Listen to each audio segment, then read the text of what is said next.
welcome back to the channel. It's your favorite South African medtech, Pindi the medtech. So welcome back to today's video, and in today's video we're not really going to be teaching anything, but there is something that I will share at the end of this video that some people might find helpful. So please do stick around and don't forget to like, share and subscribe to the channel. Alright, so in today's video, I did mention in my last video that I'm going to share some stories that I've gotten from international practitioners since posting my last two videos. So today I am sharing those stories, and today I have the stories of 3 international practitioners, all different but similar in some ways, but with different outcomes as well. So the first one is the story of John Doe. John Doe came from country A, I'm gonna call it country A, to South Africa to study medicine. I know it's not really medtech related, but it's, it's medicine. They both they register with the HPCSA as well. So John Doe came to South Africa to study medicine, and he was allowed to do that. He did his medicine, and after finishing his theoretical studies, John Doe was allowed to do his 2-year internship. But after completing his 2-year internship, he was not allowed to do his community service because there was no community in South Africa that could claim him as their own. And as a result, and the frustration of having tried so many channels, John Doe decided to pack his stuff and go back home. So that is the first story. I'm going to give you the summarized version of these stories because I don't want this video to be very long. Alright, so next is Jane A. Jane A is also from country A, the same country as John Doe. And she came into South Africa as already a qualified person with work experience. So she came into South Africa because she had already gotten a work, like an employment offer, right?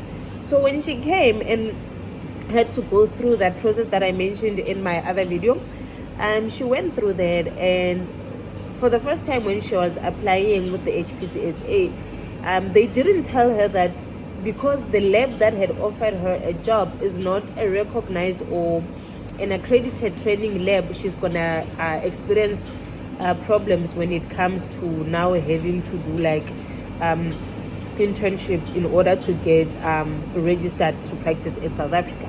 She was not aware of that. She only found that later on when she now had to go and look for internship.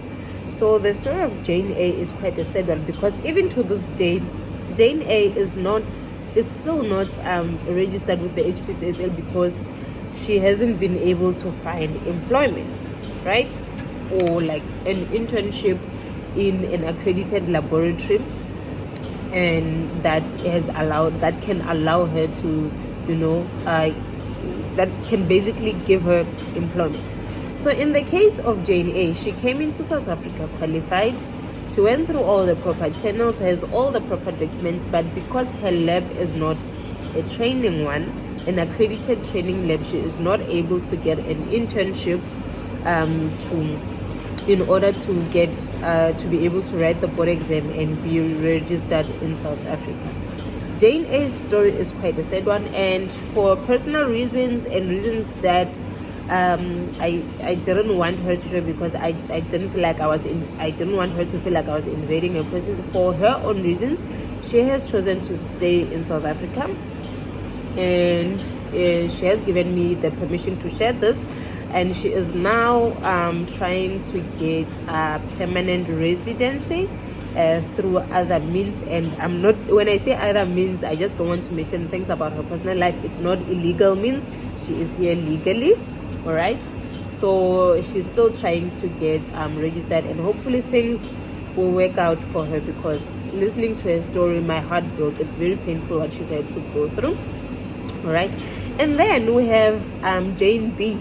Jane B is not from country A, she's from country B. So Jane B came into South Africa while she was still young, right? I think she said she came here in 2006, and she stayed here for a while until she decided to go and study. So Jane B was more like an international student, if you can put it like that. So she came and then she studied in South Africa, and she also had some difficulties because she went some the same struggles as Jane A, where she couldn't get internship because she was not a South African resident at the time. So she went to school in South Africa. She did her diploma and then she did her BTech and had to put her certificates at home and hustle like the rest of us, because she was not able to get an internship because she was not a South African resident at the time. But then Jane B's gods, or should I say ancestors, or whatever she believes in, is working overtime, because in 2016 the Minister of Home Affairs, I think it was Mr. Gigaba at the time, released a government gazette about the Immigration Act.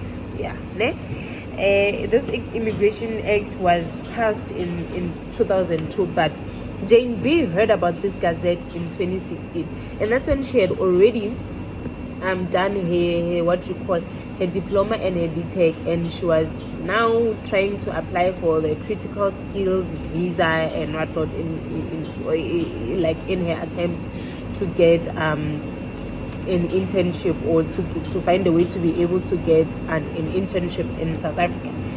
And then Jane B heard about this beautiful paper.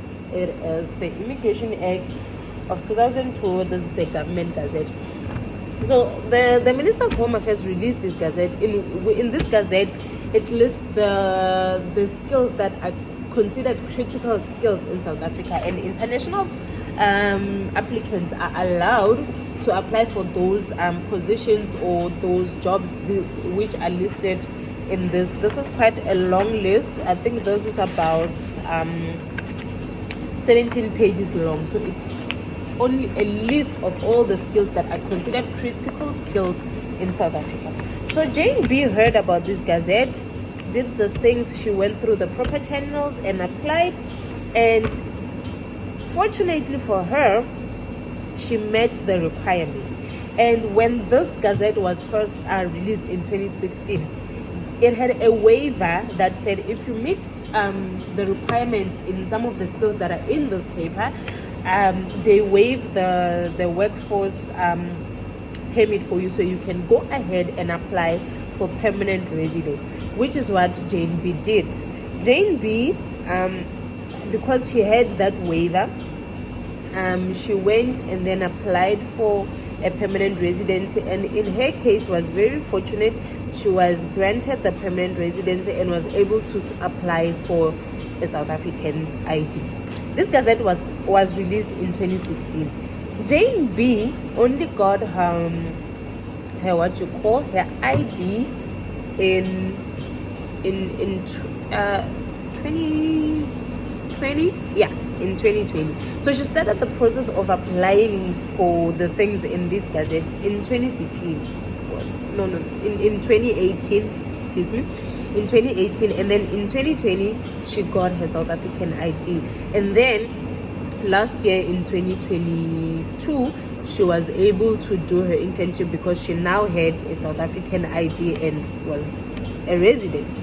So because she was now a resident, she was able to apply to accredited training labs, which then accepted her because she was now a resident, and she was able to do her internship, and is now in 2022 a newly qualified South African HPCSA registered medical technologist. And I am so happy for her, because this is like a story of hope.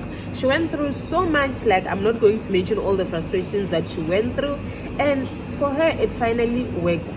So this video, if you are an international practitioner and you want to go that route, the Gazette is available online. You can just go to your browser and type South African Critical Skills Gazette, and you will find this document, and it lists you all the requirements for each and every job skill that is listed here.